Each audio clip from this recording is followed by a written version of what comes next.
Three Stooges, Three Musketeers, Three Amigos. Like, what are we talking about, man? There's so many trios in the world, except the time warp ones. You know what I'm saying? Like, I don't know what I'm talking about. Yo, what's up, and welcome back. It's back to Angels Reach as always. I'm Angel, and today, uh, it's Film Friday, baby, and we're gonna be covering a cult classic. Kind of, not really.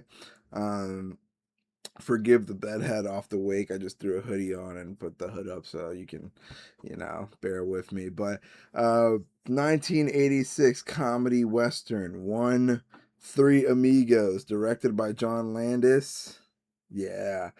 Starring Steve Martin, Martin Short, and Chevy Chase. Directed by John Landis, but screenplay by Steve Martin, Randy Newman, and Lorne Michaels of Saturday Night Live. Randy Newman also had a hand in the music making in this. If you know Randy Newman, you've got a friend in me, etc. But let me stop with the over complications of the let me stop with the over explanation of everything. Basically, The Three Amigos is a comedy western movie from 1986, again starring Steve Martin, Martin Short, and Chevy Chase, in which three silent film Hollywood actors, as aforementioned, the three that I said before, they are kicked out of Hollywood for getting too greedy with their contracts or whatever, but in turn they have to accept a job, the first job that they were given, the only job that they're given really, is to go and stop this bandit and its crew of bandits from terrorizing this town.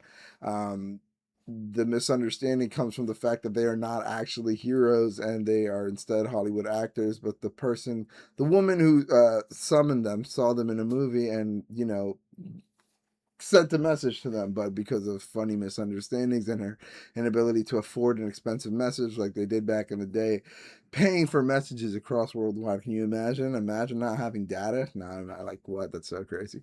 But because of misunderstandings and inability to afford messages and stuff like that, they get like the misinterpreted message. And so the comedy comes mostly from the misunderstanding of it all and a lot of physical comedy. I think this movie is um, oh my gosh.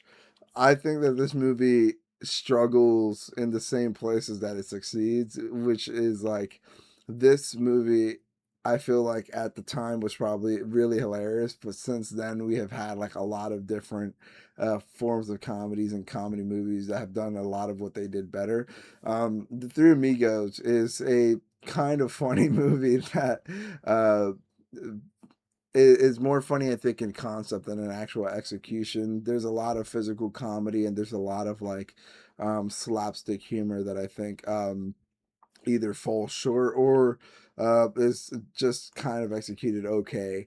And I found myself really voting for specific amigos and scenes. Like Chevy Chase was pretty good at like expressional facial humor, like small moments like that. Steve Martin was like really a like dialogue driven character and like all like a little bit of slapsticky as well. I think that's where he sort of succeeded. And then Martin Short, Ned Nederson, I think was my favorite comedian. I think by far. I think just like from funny lines to funny like slapstick. I think he just I just think he did everything perfectly. I think that he was my favorite amigo. But I think that again, if I saw this movie in '86 when it dropped, I think I would have thought it was hilarious. But because I've seen so many other comedy movies do a lot of the tropes that they did better. I did appreciate the movie for what it was. I thought it was a funny plot. I thought it was like a super easy movie to follow, and I think despite like a lot of like Mexican stereotypes or whatever, just like and just a lot of things that didn't really age well, and obviously Chevy Chase being like a racist asshole and shit like that. Um, I don't know. I don't think that this is like an absolutely must watch movie, but I think if you really like appreciate comedy and you like can appreciate like where it came from and like its origins and um or like if you appreciate the early works of comedians and stuff like that. I think conceptually and like writing wise, this is a pretty funny movie, but I just think that sometimes it lacks in executions and like um yeah. Again, it's just like there have been so many other comedy movies that have like done slapstick better. Like I'm even thinking of right now, like a lot of I had a conversation recently with my friends about not having not liking the movie Step Brothers as much or not finding it as funny. But like I can even see why the movie like that would be doing slapstick, like with John C. Riley and Will Ferrell, and like physical comedy a lot better and more funny and more like out there. And that kind of sort of plays to the movie's benefit as well, though, because if it was an extremely outrageous crazy comedy movie with no sense of like reality at all, it would kind of be really crazy, and it kind of does um make it funnier that it is a more sort of humane misunderstanding and you can sort of follow it along. But then like that sort of goes out the window when there's like a singing bush and a mysterious invisible man, you know what I mean? The El Guapo is a funny like villain, and then there's a barkeep at the beginning who like has a really funny not cameo but sort of small role scene. And then El Jefe, which is El Guapo's like second hand man, is has like a lot of really funny dialogue lines, like a lot of self aware, like sort of commentary, and yeah, just really something I didn't expect out of the movie. I thought it was going to mainly be a lot of physical comedy and like stereotypes and yeah, like accents, sort of humor and stuff like that, because of the Western sort of Mexican place it took place in, or the Mexican setting it took place in. But uh I don't know, I found myself like rooting for the three amigos along the way, because you really do you really go from like this sort of funny outlook to these like losers to like sort of vote like rooting for them and wanting for them to succeed and like sort of prove not only Hollywood but sort of themselves wrong about like who they are. And it's like um I'm what's it called, reaching, I guess, but no, it is a well written movie about these like losers who like make something out of themselves instead of like being like these Hollywood hacks that they actually are. They actually come to the aid of a small town, and like become something of themselves, and like they like get love interests, and they have like like goals, and they yeah, like even at the end I think Chevy Chase as Dusty Bottoms. The killer names, by the way. Lucky Day, Dusty Bottoms, and Ned Nederson. Yo, crazy. Ned Nederson, my goat, by the way. But even at the end, Chevy Chase has a moment where like there's this funny joke at the beginning where this kid goes up to him and is like, "Can I have your watch when you're dead?" And it's like a funny callback because at the end, the kid like hugs him, and his name is Pablo, and he says he's gonna miss him or whatever, and he gives him his watch because like he's not gonna like need it or whatever, or like it's just a nice thing to do, give a kid a watch, you know what I'm saying? A kid oughta have a watch, you feel me?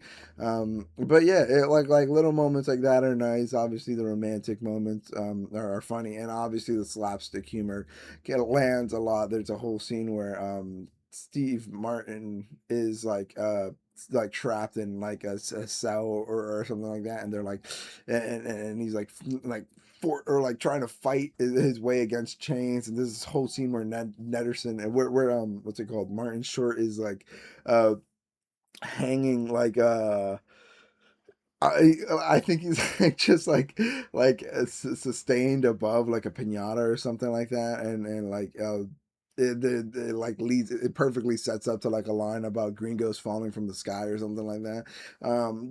This movie is written pretty funnily, and like I think again not necessarily like a comedian's comedy movie or something like that, like oh like if you're a true comedian you'd appreciate this, but like I think uh you'll laugh a little bit more at the concept of the jokes than actually like the execution of it. I found myself like pausing and going back and like absorbing the moment again, and like thinking about it like in different contexts, you know what I mean? And like it's like it, yeah. It's like you don't want to have to do that, but like I mean, just watching the movie, I just thought it was okay. I thought it was a funny little, moment. I again, not necessarily a must watch, but I think if you like comedy movies, you know what I mean. Like your parents might appreciate this movie, or you know what I mean. It's a not a ridiculously over the top, exaggerated movie, but it is like an exaggerated sort of comedy. I guess Western flick action movie, but it does have some sweet moments. There's a whole like scene where they're just singing in the desert, I believe, for like 5 minutes. I was like, dude, what's going on? Like, well, like what like when's the next part gonna happen?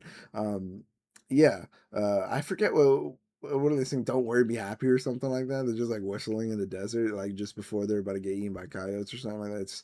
It's crazy, but yeah, I watched it on a whim, didn't think I'd enjoy it, and I enjoyed it a little bit more than I did than I thought I would. I don't think I'd rewatch it. I get if people wanted to like watch it like in a group, I'd be like, yeah, sure. I wouldn't take it off or anything like that. I'd definitely go on a few bathroom breaks though. You know what I mean? Like if they're about to start singing, I'd be like, all right, guys, I've already sort of seen this. I'm gonna, you know what I mean, go outside and smoke a joint right quick. I'll be back. But the Three Amigos. I mean, I was gonna give it a rating. I've never done a rating on this before. Maybe I said something out of 5 stars because I'm on Letterboxd. But like, Three Amigos, I don't think it's an absolute. I don't think it's an absolute necessary watch. But if you're into comedy movies, give it a watch, and you might just find yourself chuckling at one or two jokes or like the idea of a joke. I think I definitely might steal, like what's it called, the handshake thing, or like the Three Amigos, so the boom. Wait, at the boom, boom, boom, boom. Oh yeah, you know what I mean, like that. That's sort of cool. And like, uh, again, I had the big shout outs to Martin Short because he was my favorite amigo. The scene where he like not only was it like not only were there like some really fun shots in it as well because of the desert and the blue sky and they played really well into that, but one of my favorite shots was when Martin decides to like that he's had enough and he actually wants to become a hero and wants to do something and not just be like this Hollywood actor but actually be it. And he's sort of centered in between two buildings like in the town that's like actually like run down because they got run out by the bandits and they burned the town down. And so like it's him in between buildings and like this open sky and like he's drawing a line in the sand and it's supposed to be very like it was actually kind of like an emotional commemorative moment of like a leaf of like a page getting turned and like them actually becoming again the heroes and it leading to the actual climax of the movie where they end up giving the townspeople hope and like explaining to them that they should use what they know to beat the bandits and they sort of had it in them all along to beat the bandits. They just sort of needed like a little nudge to get them there. And that's like, why did they need three white dudes to help them out? But then again, you know what I mean? Let's not get into the politics. It's like a dumb Mexican movie. I can say that I'm Mexican. All right. Yeah, Three Amigos, John Landis, Steve Martin, Martin Short, Chevy Chase. Chevy Chase, I think, was the weakest link here.